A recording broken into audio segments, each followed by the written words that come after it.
Shalom, Lukulam. Hello, everybody. My name is Paul Gross. I'm a senior fellow at the Menachem Begin Heritage Center in Jerusalem. It's my great pleasure to welcome you to the latest in this webinar series that the Begin Center is doing in collaboration with the Jerusalem Institute for Strategy and Security, JISS. This is the third such webinar that we're doing, this time with Professor Hillel Frisch, who is Professor Emeritus at Bar-Ilan University. He's also a former senior researcher at the Begin Sadat Center for Strategic Studies. He's published many studies in various journals, including Rethinking the Arab Spring Winners and Losers, the Palestinian Military 201. He's also written on Iranian soft power in the Arab world, and is an expert on all things in the Arab world, and specifically the Palestinian arena, which is what we're going to focus on today. So the purpose of this series broadly is to look at the post-October 7th Middle East, specifically how it pertains to Israel and how Israel's decision makers and thinkers are dealing with the much changed Middle East as things stand at the end of the war. And today we're looking at a topic which has been sort of discussed on and off in various contexts over the years, the question of whether the Palestinian Authority is able to reform itself or be reformed.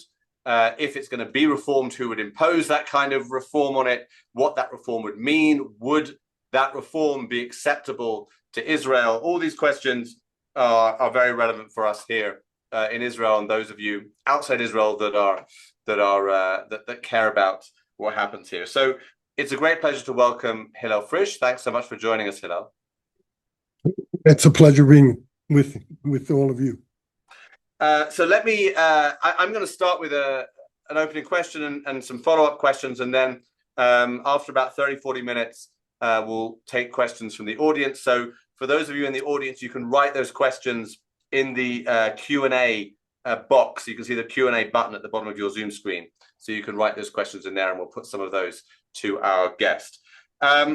Hillel, this question of reform is the reason why it's pertinent now, of course, is because it's specifically mentioned in the 20-point plan that President Trump put forward that led us to the ceasefire and the end, for now at least, of the war, and particularly as we're entering or supposed to be entering phase 2 of this plan. There's a question as to what the reform means. I'm just going to briefly read this section of the Trump plan where the reform is referred to, where it talks about the Board of Peace and this technocratic apolitical Palestinian committee, which we discussed a little bit in our last webinar with Aaron Lerman. And then it says, this body will set the framework and handle the funding for the redevelopment of Gaza until such time as the Palestinian Authority has completed its reform program, as outlined in various proposals, including President Trump's peace plan in 2020. And then quite a bit later on, it mentions the reform again when it talks about when the PA reform program is faithfully carried out, then the conditions may finally be in place for a credible pathway to Palestinian self-determination and statehood, etc. So what do you make, as someone that's studied this, that's looked at this, that knows an awful lot about the way the Palestinian Authority operates or often doesn't really operate, what can you tell us? What's your response to this talk of reform and what it might mean? Okay, I'd just like to make one point about the Trump plan beyond this paragraph that you read, which I think is the critical paragraph, that basically the Trump plan, as brief as it is, and it's very, very brief, sets a high threshold of what that reform means, and yet it also gives an incentive to the PA to follow through with the reform, because it says that it might be the basis for a future Palestinian state.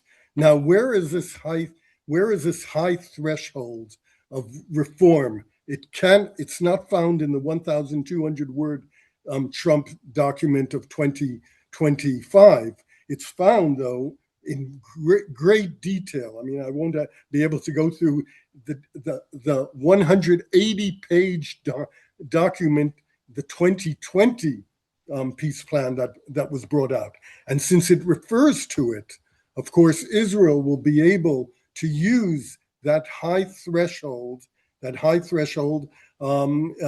for in order to ensure that the PA complies with that reform. In fact, it's such a high threshold that it's even problematic for Israel, because in 2020 it spoke about getting back to a democratic system. And I think that Israel really doesn't want that, because if you have democracy, if you have elections, then who could show up in various names? Hamas. And of course, Israel objected in 2006 to that, and rightfully so, because that brought about the Hamas victory. But it does spell out in great detail that the educational system has to be overhauled.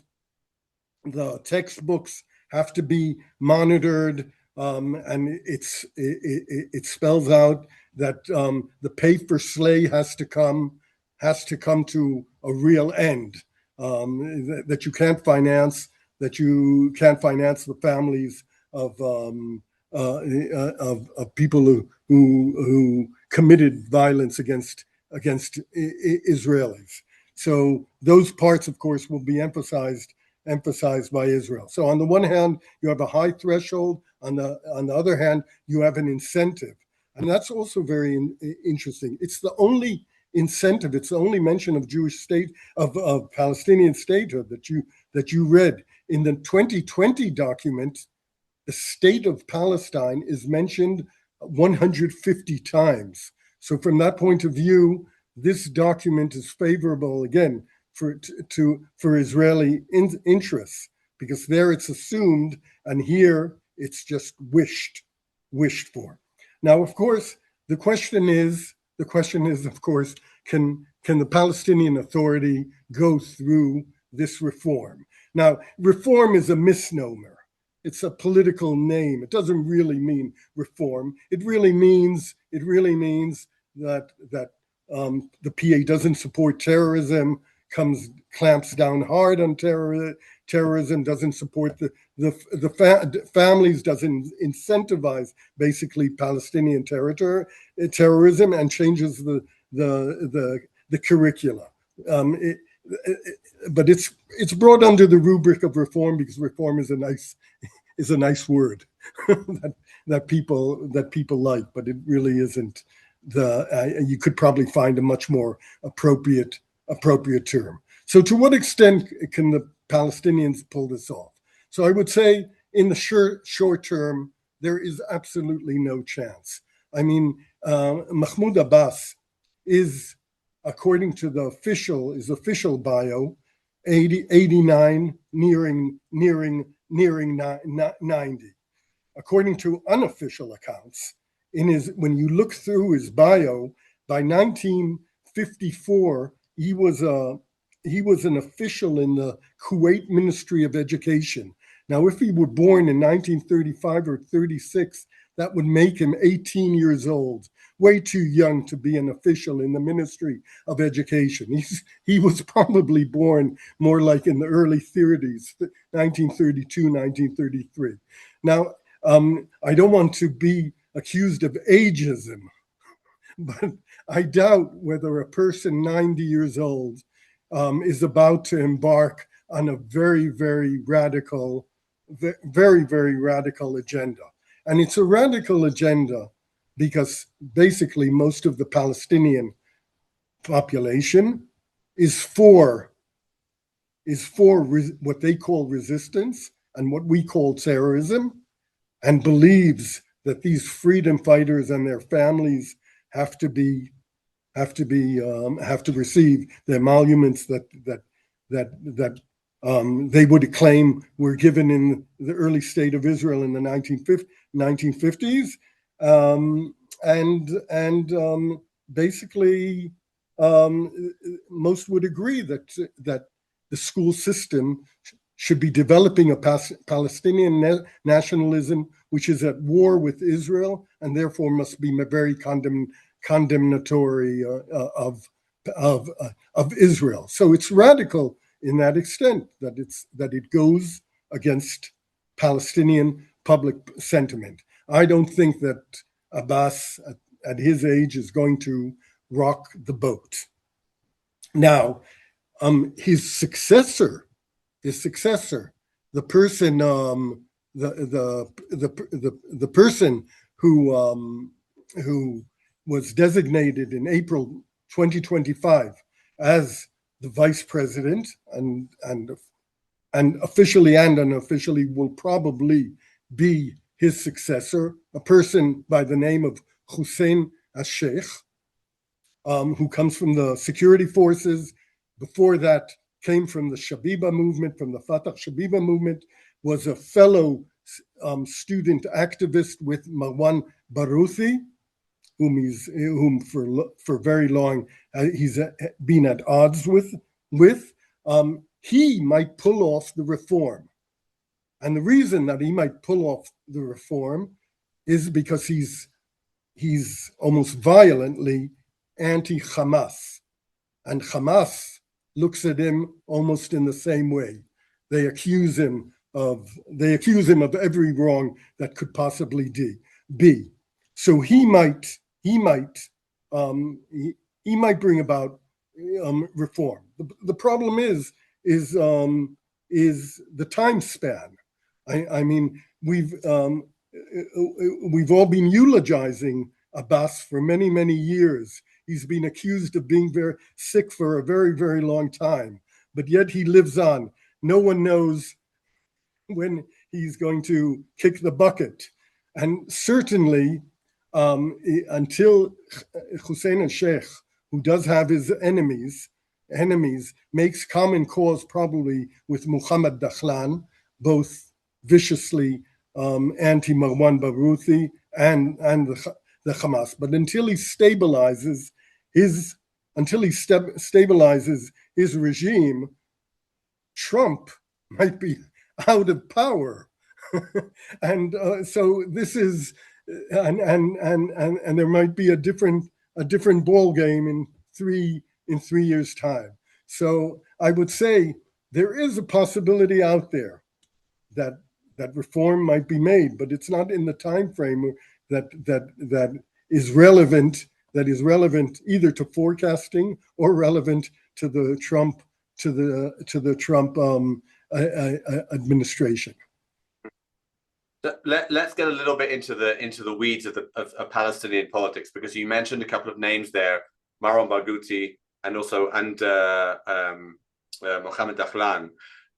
So Barghouti, as many people will know, is in prison. He's been in prison since the Second Intifada, but he retains very strong support amongst the Palestinian population in the West Bank and Gaza, and is I think would it be fair to say that he's still the most popular Fatah? Yes, I mean, this is certified both by polling data, and I go into Google Trends, which is an excellent way of seeing public opinion. Marwan Barouthi is the major Palestinian figure without a doubt, especially after Israel decimated the Hamas leadership who could compete with them. So there's absolutely no competition in terms of public opinion. Right, but it seems highly unlikely that Israel would be persuaded to release him from jail. So he's not really a viable option as a successor to Abbas, right? Right. This is maybe true for the Trump administration, but who knows the pressures of a future democratic. He might be, Israel might be pressured to release him. It would be difficult in terms of even the enmeshing of politics and law in America. As favorable as you are towards Palestinian statehood, which would mean probably backing Baruthi. You still have numerous domestic American legal hurdles that you'd have to surmount. Right. And what's the situation with Dahlan? Because here we have someone who was a former strongman in Gaza with Fatah and then fled after the Hamas takeover of Gaza, right? And he's been living in the UAE, is that right? Right. I mean, basically, that's his backing. He has the backing of a very rich country, of a country which is a country that is the most favorable to Israel amongst all Arab countries today, as we saw over Somaliland, the only Arab country that didn't denounce the Israeli move, and that was pretty meaningful. I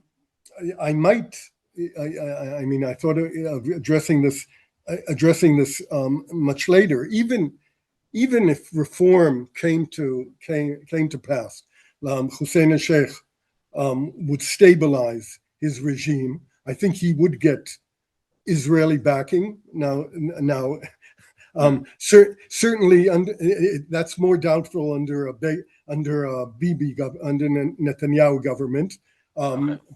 Probably more realizable under a government of change, Shinui, and that would turn me into a forecaster of who's going to win the next This election. is the other unknown, of course. You mentioned who will succeed, Trump, but we also don't know who's going to be leading Israel the next year. So yeah, right. I mean, probably the Netanyahu government would be disfavorable to this all and would try stopping it. There is a very, very fundamental problem that no one raises regarding this reform. That even if al-Sheikh would succeed in taking over the PA and beginning this reform and working with Dahlan, who has, of course, inroads into Gaza, which Hussein al-Sheikh doesn't. He's a West Bank, Judean Palestinian Authority politician without any links to Gaza. There would be a tremendous problem for Israel, and the problem is this. The first thing that Hussein al-Sheikh would demand in making these reforms is that he be allowed and financed in enlarging the PA security forces. And he would make sure that all the recruitment for that enlargement would be from the Palestinian Authority areas in the West Bank, Judea and Samaria. Yeah. Why? Because in 2005, in anticipation of a possible attempted Hamas takeover in Gaza, the Palestinian Authority enlarged its recruitment considerably, and in order to deal with Hamas that became much more powerful in Arafat's war against Israel, which is erroneously called the Second Intifada. And when push came to shove in 2006 in the battles between Hamas and the Palestinian Authority, these recruits turned out to be Hamas infiltrators, and they betrayed the Palestinian Authority security forces. So they'll never make that mistake again. Now, the problem is that the Palestinian Authority will, under Sheikh, is going to demand that kind of enlargement that severely compromises Israeli security, because after October 7th, the Hamas penetrated 25 kilometers into Israeli territory. 25 kilometers is way past Tel Aviv beach. And if you enlarge the Palestinian forces, and they're a standing professional force against Miluim reservists. Israel's very bad at defense, and that's going to be a tremendous problem that I've never seen anyone raise. So I raise it now, because there's no way that he'll go into Gaza without demanding a sizable number of troops, even if Israel defeats if Israel demilitarizes Gaza. That's going to be a crucial issue in the future. Yeah. What can you tell us about the current state of the PA and its governance of Judea and Samaria of the West Bank? Because when we talk about reform, I think we as Israelis and Jews automatically go to the things that you talked about, which the issues like revising the education system and textbooks and the way they talk about Israel and Jews. But there's also the more sort of functional governance issues, the fact that it's the corruption and the nepotism and stuff. So how are things currently running or not in the Palestinian Authority? Okay, and then we'll get to the very important nexus between the Palestinian Authority and Gaza, which is and the technical committee, because that's yes, absolutely. Okay, so everyone, there's sort of broad consensus that the Palestinian Authority is bad government, but when you look at their record. When you look at their record in terms of third world countries, it's not a failed state. There are many states far, far worse. And I want to give 3 examples why I'm saying this. First, they have a good educational system. That's very important. That's one of the chief things that governments do, is provide public education, and they provide it on all levels. Primary, secondary, and higher level institutions, and they're pretty good. They're pretty good through. When I look at world evaluations, there are no serious problems. There are occasional strikes by teachers. I guess they learned that from their Israeli counterparts, but it's settled. These problems are settled. The second major sector in which you analyze the relative level of governance is health. You can ask any Israeli physician, and I have a chavruta who was the president of a professional association. I won't say a medical association. He has daily dealings with the PA. Excellent. They work. The 2 systems work all the time. And most of the work, almost all the work, is with the government hospitals in the PA.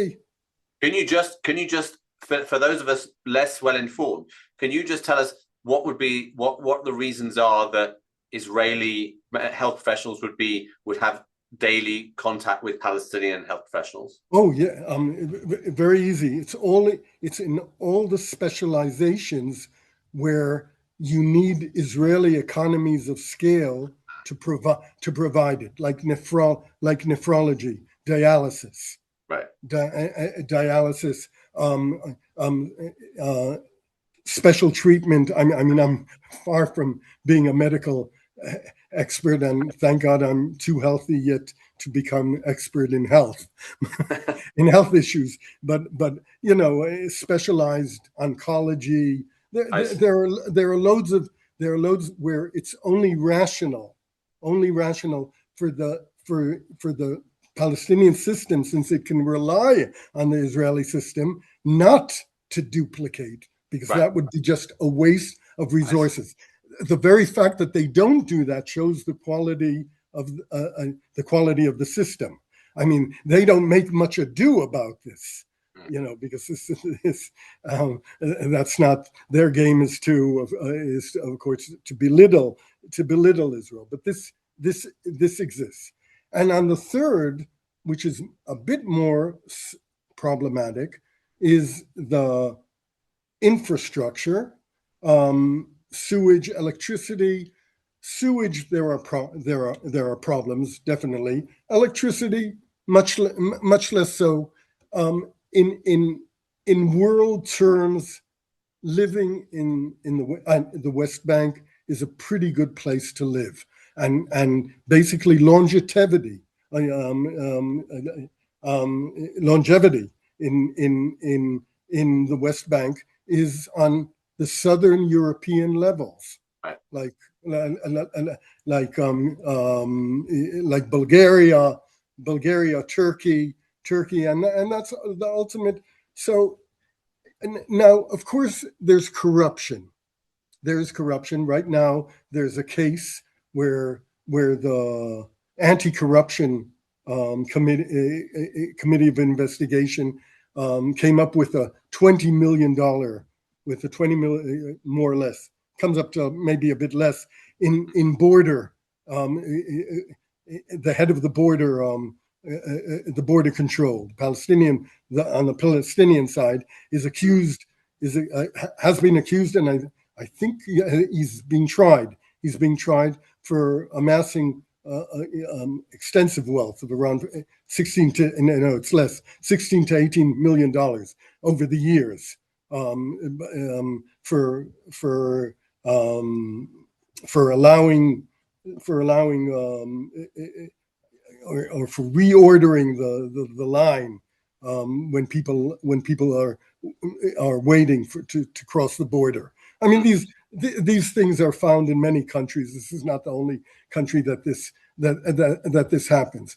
I would say this is peanuts compared to real corruption, to African level corruption. And you also have to remember that a lot of the corruption is caused by family politics, where officials are very, very much pressured into servicing their kindred, and this is it. I don't think it's at the level that seriously compromises the basic provision of services of the Palestinian Authority. So I think it's a political tool. You can be against the PA or for the PA, but it's not on the grounds that there's no governance. Now, part of that is, and I think it's a very important story. I don't know the whole story, but no one ever tells it. The nexus between the Palestinian Authority and Gaza, and to what extent does the Trump plan, even in its second phase, or at least in its initial beginnings of the second phase, represent a real change? Right. And I have to explain, and I would conclude that it doesn't reflect a change, and I have to explain why. In 2013, until 2013, Hamas tried to be an alternative government to the Palestinian Authority, in the hope that there'll be an intifada, or some vague hope that they'll be able to take over the West Bank. That They gave that up in 2013 when Assisi, when he came into power against Morsi's fundamentalist government, Egyptian government, really came down on the smuggling tunnels. Until then, nothing was really done, and the Hamas lost around $200 million of revenue, which it financed its basic government. The government being the teachers that since 2007 it recruited, and the military, including the personnel of the Ministry of Interior and National Security, which became totally Hamas. And then they turned to the Palestinian Authority and created this unity government. The unity government fell apart, but the Palestinian Authority continued. So basically, Hamas got the Palestinian Authority to pay for governance of Gaza, and it was able to use any money that it received. It received, like most of the Qatar money, to employ its 50,000 people who are the hardcore of its support. Now, the Palestinian Authority claims that they spent 60% of their expenditures in Gaza based on objective needs, because Gazan people are poorer, so the 40% received 60%. They claim around $3 billion a year, $3 billion a year. But even the pro-Hamas economists agree that they spent at least $2 billion a year. Now, this is 8 times more than the dollar bills that Qatar distributed to Gaza. The mainstay for Hamas rule was not the Qatar dollars. It was the Palestinian Authority. Now, why did the Palestinian Authority do this? Not because they were pro-Hamas, but that they wanted to maintain a foothold in Gaza. Yeah. Now, how did it work? It worked that the ministries were in Ramallah, but the director generals and sometimes the assistant ministers were in Gaza were Hamas. And they had interchange. There was only one ministry that was exceptional in that regard, and that was the Ministry of Interior and National Security. That was totally Hamas. This continued, and it even continued during the 2-year war. And this brings me to another fallacy. The Hamas propaganda has succeeded, with the help of Al Jazeera, to build a paradigm where we think that all of Gaza was destroyed.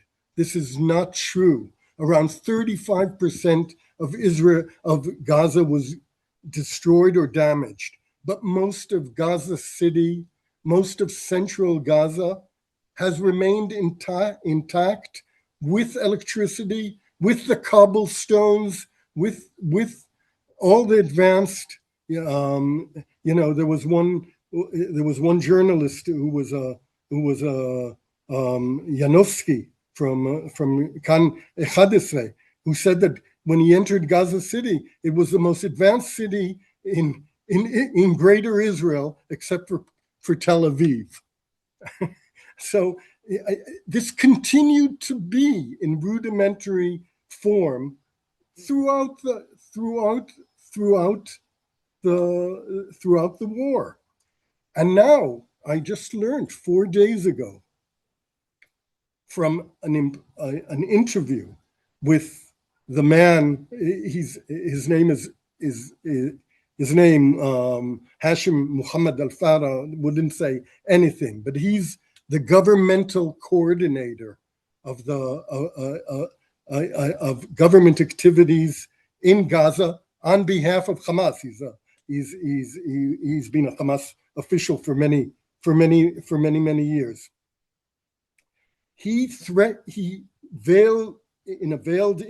In an interview, he gave a veiled threat to the Palestinian Authority, lest they, in the second phase, try weaning off these 50,000 people, the 20,000 teachers, the 30,000 military personnel, wean them off the payroll, the public payroll. So from that, I learned that I thought that was financed by Hamas. But I guess during the war, the Palestinian Authority even began to finance them. And basically this technical committee is viewed by Hamas. They also, around 5 days ago, came up with a pronouncement. This governmental body of Hamas came out with a pronouncement where it was clear from what it was stated in the pronouncement that they regard the technical committee as just being another layer of the same agreement that has been since 2014, and it's a very interesting pronouncement. It says to them, basically, we will not allow any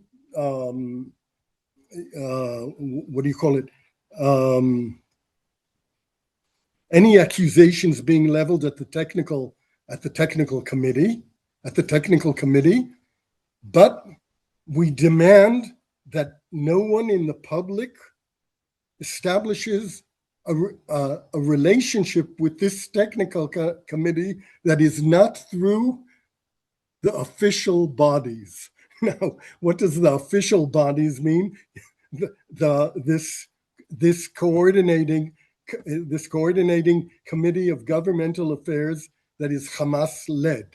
So it's basically going to be, from Hamas's perspective, the same relationship. You're just going to have another level of officialdom that this relationship between the PA and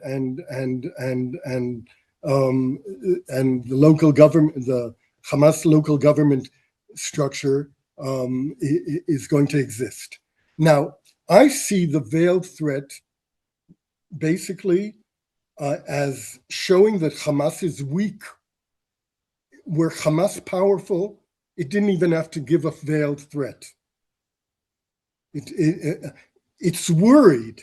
It means that it's worried about this technical committee, and it wants to ensure that it acts in the correct fashion. I mean, I could easily say, like many commentators, that Hamas has the guns, and they can directly threaten the Gaza people on the technical committee, which clearly they can, and as long as they're not demilitarized, they certainly could be killed. But they don't want to get there because they need the PA money, and so basically. That's the problem.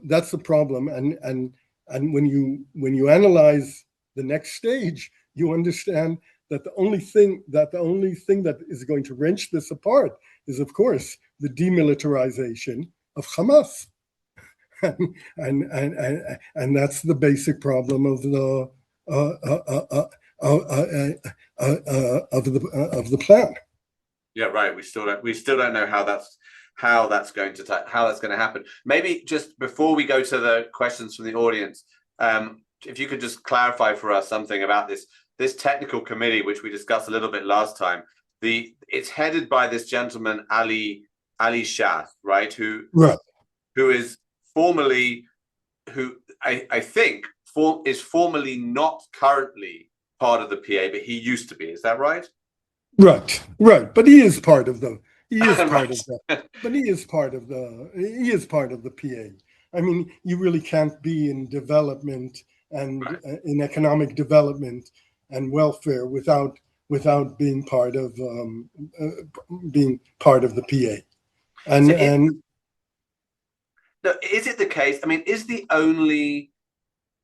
simply the case that the in order for Israel to be able to swallow this plan, there needs to be at least the veneer of separation between the technical committee in Gaza and the PA, or is there actually a to what extent? I guess my question is, to what extent is Mahmoud Abbas in Ramallah calling the shots for Ali Shah,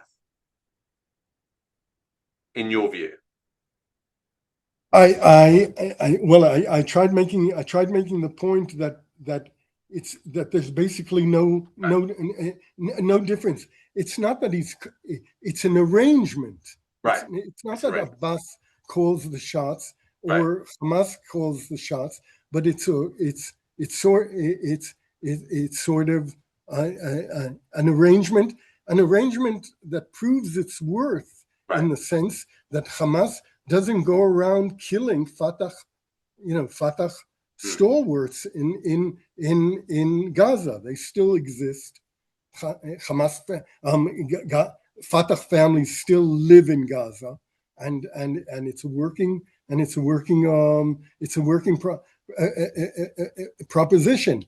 I think that Israel knows, the Israeli government knows this. The officialdom knows and knows it. They have to go through the works of claiming that it's not that there's a difference, but there isn't really much of a difference. Right. Okay. So let's go to some questions that have already come in, and please keep those questions coming. There's a question from David who asks, how can Israel enter into any discussions with the Palestinians for possible statehood? Obviously, that's in the future, until they specifically accept Israel's right to exist. So maybe if I can just build on that by asking, is there some current Palestinian Authority official position on Israel? Do they say it has a right to exist, but not as a Jewish state, or they don't want to talk about the Jewish bit, but they accept it has a right to exist in some way, or they don't want to go there at all? No, I mean, if you even go into the official site of Mahmoud Abbas, and you can see it in English. They accept. I mean, it's all based on the Oslo agreements, that there is acceptance of the Palestinian state. The problem is that there's no, and there's even acceptance of 181, and in order to claim, they leave open, of course, the right of return, and that is based on the 181. But as I pointed out in something that I wrote, in 181, there's very powerful ammunition. This is UN Assembly. This is a UN resolution 181. Resolution from 1947. 47 and 48. I can't remember. But there's a mention 11 times of the Jewish state, and it was a mistake on the part of Israeli negotiators not to emphasize the recognition of a Jewish state, because then what do you have? You basically have a Palestinian, almost totally Muslim Islamic state, and you have an existing binational Israeli state. I mean, this is what Netanyahu has tried to rectify. So there is acceptance of the Palestinian state, of the Israeli state within 67, what they call the borders, which are until now armistice lines, basically. Right. Yeah. No, I mean, it's worth. Yeah, I think it's worth our audience remembering that one of the chidushim, one of the kind of new ideas that Netanyahu brought to the table when he, back in the day when he did actually at least pay lip service to the idea of a Palestinian state, he said it needs to recognize Israel, not just recognize Israel, but as a Jewish state, because that was what was missing. Because that, of course, as you said, leaves open the possibility that you have a Jewish state, you have an Israel in which, Palestinian refugees and their descendants flood in, and then it's no longer a Jewish state. And he even mentioned 181, and I thought maybe I'd read his, some of his people read the article, and he should have given you credit, Hillel. No, that doesn't matter. But he brought that in. He brought that in. That 181 mentions the Jewish state something like 11 times. Right. Yeah. So there's a question from Shmuel who says, he asked about the Palestinian Authority, and he suggests that the whole idea of establishing the Palestinian Authority was a terrible mistake. Okay, maybe. And is it? I guess he's asking: is it possible for, rather than try and have a sort of reform of the Palestinian Authority, for something much more radical to happen, and the whole sort of way that the Palestinian population is governed is changed to what he doesn't say how. I don't know whether I'm not sure whether he's advocating pre-Oslo direct Israeli control again. But what's your view on the possibility or the appeal of a more radical change in the way that the Palestinians are governed?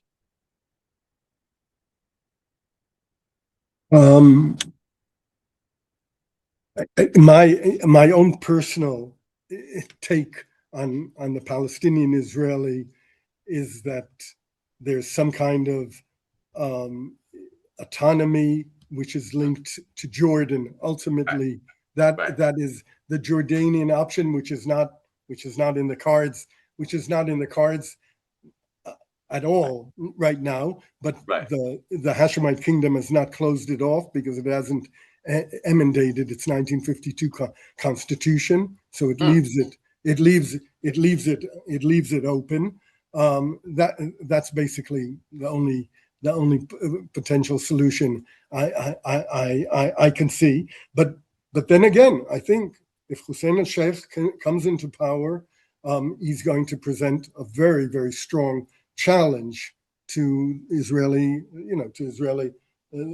political elite and officialdom what to do with the Palestinian state, because he might indeed say that he's going to accept most of what is written in the Trump plan, and it's Israel's time to deliver, but he'll only do it on condition of that problem of enlarging the Palestinian security forces.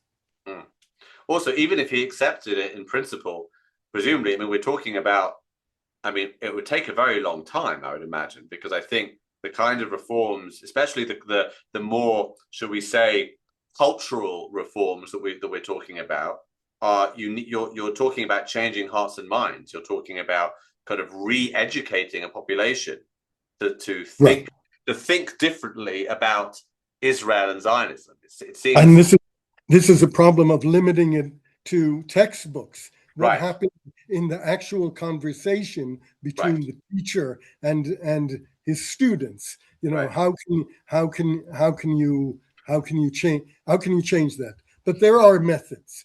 I mean, in the Arab world, most regimes exist against popular sentiment, so they know how to do it. And I'm sure Hussein al-Sheikh can learn from them if he doesn't know the techniques already. Interesting. Okay.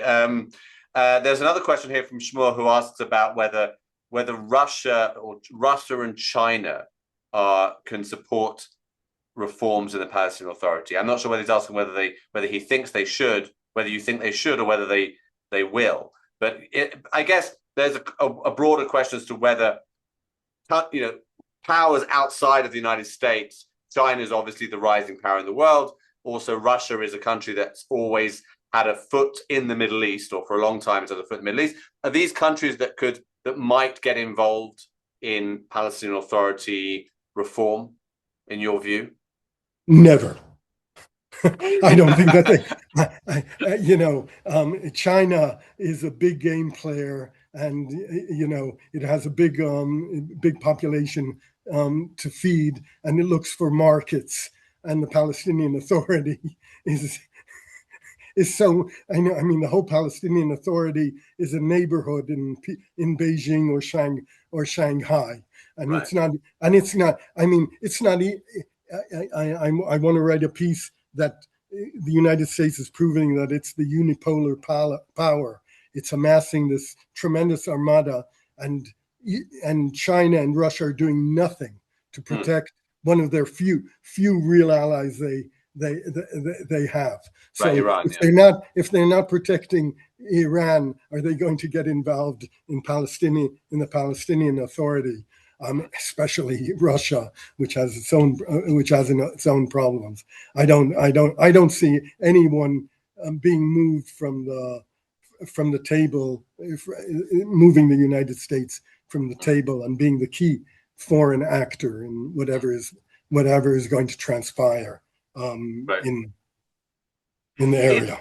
Let me ask you this: if in a situation in which somehow Israel or whichever countries are involved in what's going on in Gaza, if they are successful somehow in disarming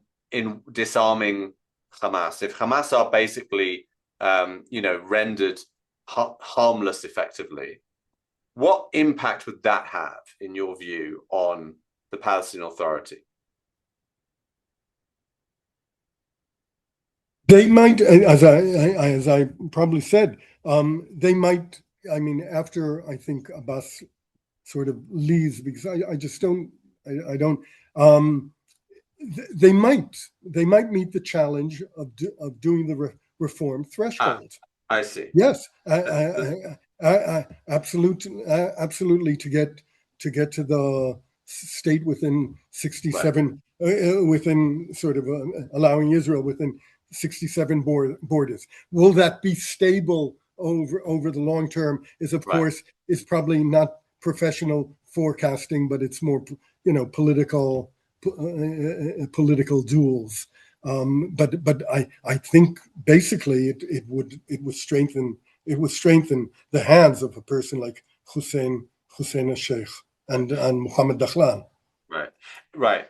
It's also worth remembering that if we go back to the Trump plan of 2020, which you referenced, I want to just make another thing about foreign regional powers. If this would happen, you certainly would get the United Arab Emirates on board, and maybe, I don't know, possibly Saudi Arabia, just because of the incipient rivalry between the Turkish Qatar axis and the Saudi and the Saudi Egyptian. But they would work to strengthen the PA's hands. Interesting. Yeah. So what I was going to ask was whether if we go back to that 2020 plan, the Trump plan of 2020, and in Trump's first term, what was proposed then was something very different from a return to the 67 lines, right? That plan, if I recall, did not involve any Israeli, did not involve, for example, any Israelis leaving their homes in Judea and Samaria, right? It was a sort of, it was a Palestinian state. I mean, I think they didn't. They may. I don't know if they even called it a state, but let's say a Palestinian state in basically the parts of the West Bank in which Israeli settlements are not currently taking up position. Yeah. So that's not what the Palestinians have in mind when they think about statehood, obviously. Of course.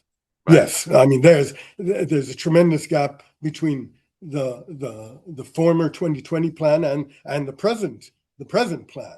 I mean, the present plan is even further from the Right. I mean, it doesn't Palestinian talk. vision, Yeah. Right. because it just leaves the possibility, but it doesn't flesh out what that Palestinian state would mean in both geographically or functionally. Yeah. Right. Which I think also reflects well the hugely increased skepticism inside Israel about a Palestinian state post October 7th.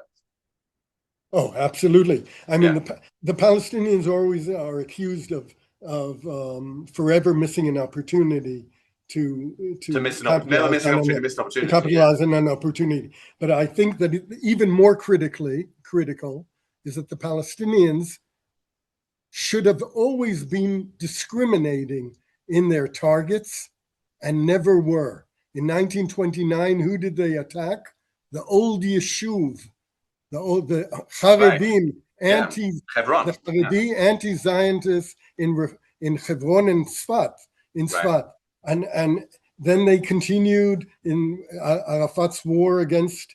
It was a debate, but Arafat sided with Hamas within 90. I mean, recall the greatest suicide attacks were within Israel. Yeah. And now, and in October 7th, who did they attack? They attacked the left hardcore kibbutzim, the ones who were for the withdrawal from Gaza. Yeah. And so the Palestinians have never failed to promote unity amongst the Israelis. Yeah. Yeah. Perhaps because they deep down don't really see it, don't make a distinction. Yeah, because I think most would probably say that they have to counter all of them in order to make Right. a significant change. Yeah.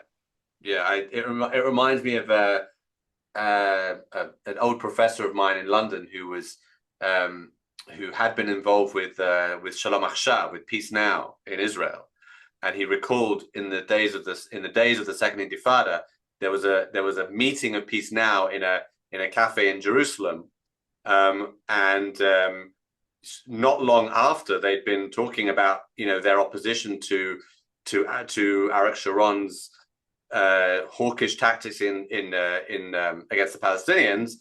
A Hamas suicide bomber went into the cafe and blew them up. Wow, oh wow. It was the what was it called? The one in Rechavia. Yes. The one on the corner. Yes. So I believe there was a Shalom Achshav meeting in there. Wow. So yeah, very very telling, perhaps. But here in the kibbutzim, I've been reading some sort of biographies of these of the people killed. I mean, right. And they've never made that. There was a debate in the Second Intifada. I wrote about it, but the people who claimed that there should be selective violence only in Judea and Samaria. They were defeated. They didn't. Right. Very interesting. Yeah. So, yeah, Palestinian decision making never perhaps not been their strong suit.